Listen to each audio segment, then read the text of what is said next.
No. Penis! What? You want it? Yes, it's me. Boobies. And you are? Giselle.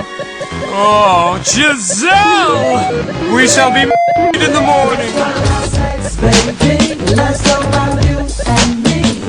Then scoop up boobies. And rub it on your face and go.